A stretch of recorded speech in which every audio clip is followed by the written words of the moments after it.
Wow, some really intense stuff you brought from the Iliad this time. I mean, a battlefield turning into a literal inferno, a river pleading for mercy. We're diving deep into this whole section about Achilles' wrath. Yeah, it's definitely a pivotal moment in the Trojan War, that's for sure. Right, and you wanted to understand it on like a deeper level, not just what happened on the battlefield, but like the core of Achilles' transformation and how the gods reacted to all this chaos. Exactly, because what's so interesting right from the start is this glimpse we get into how the ancient Greeks saw the world. Yeah, how so? Well, like think about Achilles' rage. It's not just this feeling inside him. It has a real physical impact on the world around him. Like with the river. Oh, you mean when the Scamander River gets so messed up? Right, the river is actually personified as a god. And this really shows us their worldview. They believed that even natural forces had spirits and could be affected by what humans did. Especially when those humans are demigods fueled by rage like Achilles. It makes you wonder about how they viewed the line between the human and the natural world.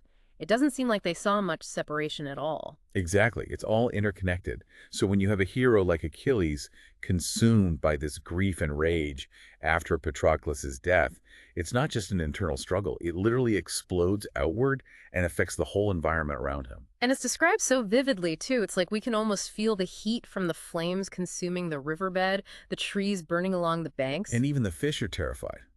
That's a detail that always struck me. Imagine the intensity of that rage to affect even the creatures beneath the surface. It's almost cosmic in scale. And then the river, being a god, cries out to Achilles, begs him to stop tormenting its waters. Exactly. It's this powerful entity pleading for mercy. But it can't stop Achilles on its own. It takes the intervention of Hera, the queen of the gods, commanding Hephaestus, the god of fire, to stop his assault. So you have this river, this force of nature that we would think of as pretty powerful, totally at the mercy of these divine forces. It really drives home the point about how powerless mortals are, even the strongest of them, when facing the wrath of the gods. Absolutely. But even more importantly, it shows the sheer magnitude of Achilles' rage. He's a demigod, sure, but even he is subject to the will of the gods. And it makes you wonder, if a force like a river is so helpless against him, what chance do the Trojans really have? It's terrifying to even think about, but even with this divine intervention, the pause in the fighting is just that, a pause. Because Achilles, even though he's kind of stunned by what just happened, he doesn't let go of his grief. No, his grief just fuels his rage even more. It's like the river incident was just a brief interruption. And the sources actually say that even the gods are shocked by how inhuman his wrath becomes, like they're afraid of what he might do next. And rightfully so, right? Yeah. Because they're incredibly powerful beings, Yeah. capable of so much destruction. But even they are taken aback by the intensity of Achilles' rage. They fear it could lead to some serious consequences. It begs the question, even for someone like Achilles, a hero, is there a limit to how far rage can go before it becomes truly destructive? That's a really good point. Especially considering what happens next. It's not just the mortals who are caught up in this. The gods themselves jump into the fray, and it gets really chaotic really fast. Oh, yeah. And it's not always for the most noble reasons either. I mean, take Ares, who's on the Trojan side, attacking Athena, who's backing the Greeks. It seems to come out of nowhere. Right. What's the deal with that? Well, it's not entirely random. It seems like Ares has been harboring a grudge against Athena for a while. Oh, really? What for? It's kind of like he's been holding on to these resentments from earlier in the war, and seeing Achilles' rampage just gives him an excuse to lash out. Interesting. Like what kinds of things? He blames Athena for, well, pretty much everything bad that's happened to him since the war began. Right. Like causing trouble among the gods and even guiding Diomedes, a Greek warrior, to wound him earlier. It's almost personal, like he's been waiting for the right moment to get revenge. Okay, so not totally random, but still, the way it unfolds is pretty wild. Ares hurls his spear at Athena, but she just deflects it without even seeming to try. Then she picks up this huge rock and just slams it into him. It's a pretty humiliating defeat for the god of war. He's left lying there on the ground, and Athena starts laughing at him. I mean, I can't say I blame her. The god of war getting taken out by a rock. It's kind of funny. And what's even more interesting is that Athena doesn't stop there. Aphrodite tries to help Ares, and Athena attacks her too. Wow, okay, so it's pretty clear there's a lot of bad blood between these gods. Yeah, it's a reminder that they're not always these impartial, all-knowing beings. They're driven by their own emotions, rivalries, and grudges, just like us.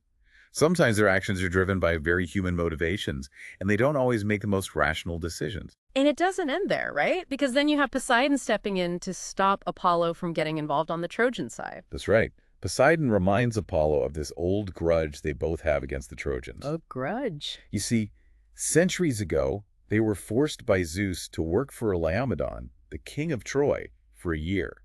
They built the city walls, but then Laomedon refused to pay them. It's a classic story of a mortal king trying to cheat the gods. And I'm guessing that didn't go over well with them. Not really. And Poseidon's still holding a grudge. He basically calls Apollo out for supporting the descendants of someone who wronged them so badly. It's a reminder that the gods have long memories. They don't forget these things easily. So this conflict between the Greeks and Trojans is just the latest chapter in a much longer and more complicated story. And the gods are all bringing their own baggage to the battlefield. Precisely. Their motivations are often rooted in events from the distant past. They have their own alliances, their own enemies, and they're not always acting in the best interests of humanity. It's fascinating, Ray. You'd think being immortal would make you less petty, but here they are, still hung up on a construction job gone wrong millennia ago. What's even more surprising is that Apollo actually agrees with Poseidon. He suggests that they should all just back off and let the mortals settle their own dispute. It's a surprisingly reasonable suggestion amidst all this divine chaos. Right, like he's saying, hey, why are we getting all worked up over these mortals? They're just gonna die anyway. Yeah. It kind of makes you wonder about the gods' motives, you know? Are they really invested in this war, or are they just taking sides for their own amusement or to settle old scores? It's a good question, but of course this moment of peace doesn't last long, because Artemis, Apollo's sister, hears him say that, and she gets really angry. And we can't forget about Hera. She's never one to let an opportunity to cause trouble pass her by. In a fit of rage, she attacks Artemis, tearing her quiver and beating her. What? Jealousy, mostly. Hera has this deep-seated hatred for Artemis, stemming from the fact that Artemis is Zeus's illegitimate daughter with Leto. She never forgave Leto for having an affair with Zeus. It's like she's taking out centuries of resentment on Artemis right there on the battlefield. So all of this divine drama unfolds while the battle continues below. What's Achilles doing amidst all of this godly infighting? He doesn't even seem to notice it. The text explicitly says that he's completely indifferent to the clash of the gods. His focus is solely on the Trojans, and he continues his rampage with even more ferocity. He's like a force of nature himself, unstoppable and completely consumed by his rage. It's kind of chilling how the source material describes his kills. It doesn't shy away from the brutality of it all. Brios struck down, Dardanos killed, Trus begging for mercy but still killed, Lycaon pierced and then beheaded. It's a stark and unflinching portrayal of ancient warfare, meant to showcase the raw violence and chaos of the battlefield. And the bloodshed has a real impact on the fighting. Well, it's kind of morbid. The text says that the earth is soaked with blood, and this actually inspires the Greeks, fueling their fighting spirit. It's a pretty grim reminder of how different warfare was in those times. Yeah, no kidding. Meanwhile, back in Troy, we see King Priam watching the carnage unfold from the city walls. He realizes the battle is lost and orders the gates to be opened so the Trojans can retreat inside. But there's one exception. Right, Hector. He refuses to flee. He ignores the pleas of his father and his wife Andromache to seek safety within the walls. Why? I mean, it seems like a pretty bad decision to stay out there with Achilles on the rampage. His decision to stand his ground, even in the face of certain defeat, speaks to the ancient Greek concept of kleos, which basically means glory earned through heroic deeds. Even in death, if a warrior dies bravely, their name and their story will live on. So for Hector, it's not just about survival, it's about upholding his honor and his duty as Troy's greatest defender. Exactly. It's a tragic choice, almost like a sacrifice. He knows what's coming, but he's willing to face it head on to protect his city and his legacy. And Achilles is coming for him, driven by his grief and that thirst for glory that you mentioned before. But what's interesting is that when Hector sees Achilles approaching, he's overcome with fear. He actually turns and runs. What a very human moment, right? Yeah. Here's this legendary warrior known for his bravery, but he's still capable of feeling fear. And it's not just any enemy he's facing. It's Achilles, who at this point seems almost invincible. So he runs, and Achilles chases him, and they run around the walls of Troy 3 times. The text says both the gods and the mortals are watching this chase, which kind of underscores how important this confrontation is. It's almost ritualistic, like a dance before the final tragic act. And then, just when it looks like Achilles is about to catch Hector, Athena intervenes. She takes on the form of Deiphobus, Hector's brother, and appears beside him. What is she doing? I mean, this isn't the first time she's gotten involved, but what's her plan here? She's manipulating Hector, plain and simple. She wants to ensure Achilles' victory, and she knows that if Hector keeps running, he might actually escape. So she tricks him into thinking he's got backup. Yeah. Deiphobus encourages Hector to stand and fight, saying, "We'll face him together." It's a lie, of course, but it works. Hector stops running and turns to face Achilles. It's heartbreaking in a way. Hector believes his brother is there to support him. He even says he wants to fight to see whom Zeus favors. It's this moment of restored bravery, but based on a deception orchestrated by a goddess. Exactly. It's a tragic irony. His courage is admirable, but he's been manipulated into this situation. He's making this stand based on false hope. And before they actually start fighting, Hector tries to make a pact with Achilles. He proposes that if he wins, he'll take Achilles' armor but return his body to the Greeks, and asks Achilles to do the same if victorious. It's an attempt to maintain some honor and respect in this duel to the death, a way of saying that even though they're enemies, they can still adhere to certain rules of conduct. It's a noble gesture, but Achilles is in no mood for pacts. He's so consumed by his rage over Patroclus' death that he just flat out refuses. He says he won't make any deals and that he intends to kill Hector and defile his corpse. His refusal highlights the depth of his anger and his complete lack of interest in the traditional customs of war. He's not fighting for honor or glory. He's fighting for revenge, pure and simple. So the duel begins. Hector throws his spear, but Athena deflects it. Then Hector turns to Deiphobus for another spear, and he realizes that he's been tricked. His brother isn't there. It's a crushing realization. In that moment, he knows he's doomed. But he still decides to face Achilles head-on. And it doesn't last long. Achilles sees a weak spot in Hector's armor at his neck and thrusts his spear in, killing him. It's a brutal and tragic end to a great warrior, one that really drives home the unforgiving nature of this war. And what happens next is even more disturbing. Right, because Achilles doesn't stop there. He strips Hector of his armor, pierces his ankles, ties them to his chariot, and then drags Hector's body through the dust. It's a shockingly violent and disrespectful act. This act of desecration completely goes against the accepted norms of warfare in ancient Greece. It shows how far Achilles has fallen into this abyss of rage and grief. It's a horrific spectacle that leaves everyone, even the gods, stunned and horrified. It's a powerful scene, but really hard to process. And from there, the story shifts to the funeral rites for Patroclus. Right. It's this elaborate ceremony with his body placed on a huge pyre covered in honey and oil. All the Greek kings are there, led by Agamemnon, and it's this somber, mournful event. And it's such a stark contrast to how Hector's body is being treated. Exactly. Achilles is so consumed by his grief for Patroclus that he can't even show basic respect to his enemy. He orders that Patroclus' ashes be collected in this golden urn and declares that his own ashes will be placed there too someday. But when it comes to Hector, he says his body will be left for the dogs. But the gods step in again, right? Aphrodite keeps the dogs away from Hector's body, and Apollo anoints it with oil to protect it from decay. Yeah. It seems like some of the gods are appalled by Achilles' actions. Apollo argues with the others, pointing out how pious Hector was, how he always honored the gods. He even warns that Achilles is going too far, that his arrogance might anger the gods. It's interesting how, even in their own conflicts and disagreements, some of the gods still seem to uphold certain principles. Like, there's a line even someone like Achilles shouldn't cross. Exactly. It shows a more nuanced side to the gods. They're not just these petty, squabbling deities.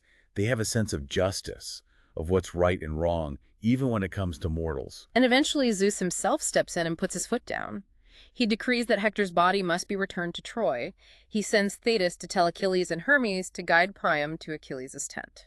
Zeus is basically saying enough is enough. Achilles has gone too far. And I think it's really significant that he involves Thetis and Hermes in this. It shows that he's orchestrating a very specific outcome here. Yeah, like he's setting the stage for something important. And what follows is one of the most moving scenes in the entire Iliad. Priam goes to Achilles' tent, and he humbles himself before the man who killed his son. He kisses Achilles' hands. It's so powerful. It's a moment that transcends the battlefield. Priam isn't just a king pleading for the return of his son's body. He's a father who's lost everything. And he appeals to Achilles' humanity, to his own experience of loss. Right. Priam talks about his own father, Peleus, and how he must be so proud of Achilles. Then he talks about all of his sons who have died in the war, how Hector was the most beloved. It's a masterful plea for compassion. Priam doesn't try to justify Hector's actions or defend Troy. He simply lays bare his own grief and begs for mercy. And it works. Achilles is visibly moved by Priam's words. They both weep together, Priam for Hector and Achilles for Patroclus. It's this shared experience of grief that finally breaks through Achilles' rage. This scene is so important because it shows that even in the midst of all this violence and hatred, there's still room for empathy and compassion. It's a reminder that even the most bitter enemies share a common humanity. And it changes Achilles. He orders that Hector's body be washed, anointed, and wrapped in a shroud. He even gives Priam 12 days for the funeral rites and promises not to attack during that time. It's a huge shift for Achilles. He's no longer just this engine of destruction. He's starting to regain his humanity. But not everyone is happy about this truce. Agamemnon is furious that Achilles made this decision without consulting him. But Menelaus and Ajax don't criticize him, and Odysseus stays silent. These reactions are really interesting. Agamemnon is all about power and control. He's angry that Achilles acted independently, but Menelaus and Ajax seem to understand what Achilles is going through, and Odysseus, well, he's always thinking strategically. There's a line in the text that says he smiles as Athena withdraws from the scene. What do you make of that? It suggests that Odysseus sees the bigger picture. Perhaps he recognizes that this truce, however temporary, could ultimately benefit the Greeks. Yeah, it's interesting to think about. So we have this incredible arc for Achilles in this section of the Iliad. He goes from this unstoppable force of rage to someone who's able to show compassion and respect for his enemy. It really makes you think about the complexities of heroism. Is it just about strength and victory, or is there more to it than that? It's a question that's central to the entire epic. The Iliad isn't just about battles and gods. It's about the human condition, about the struggles we all face, even the greatest heroes. Achilles' journey shows us that even in the darkest of times, even when consumed by grief and rage, there's still a possibility for redemption, for compassion, for recognition of our shared humanity. This deep dive has definitely given us all a lot to think about. The battles, the gods, the complex emotions of these characters. It all comes together in this really intense and powerful story, and it makes you wonder, where do things go from here? How does this truce, this moment of peace, affect the outcome of the war? Exactly. It's a turning point. But the war isn't over. What happens next? How does Achilles' change impact his actions, his fate? And what about the fate of Troy? These are questions that we'll continue to grapple with as we explore the rest of the Iliad. Absolutely. There's still so much to uncover in this epic tale.